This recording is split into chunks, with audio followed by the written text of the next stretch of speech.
You see that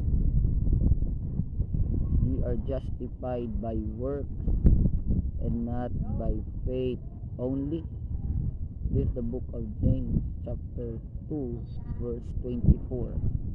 And many group that holding that this verse, specific verse, holding the doctrine of salvation not only by faith but also by works.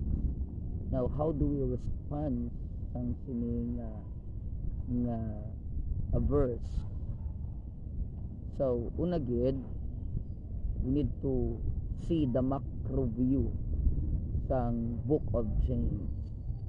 And the first chapter and verse is makita naton dira dayon ang ining macro view, and that is ginsulat ini ni James sa 12 tribes that scattered abroad.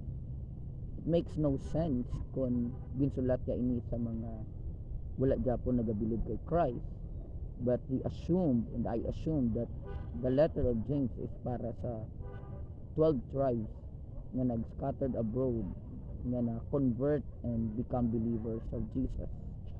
That's why ang book of James, wala niya ginsulat sa unbeliever, kundi ginsulat niya sa mga believer, specifically sa 12 tribes that scattered abroad. So, we can see that wala si James nagahambal sang faith. Ano nga faith nga makaluwas? What faith nga makaluwas? Kundi what faith is pleasing to God. Anong pagtuo nga makadayo sa Dios.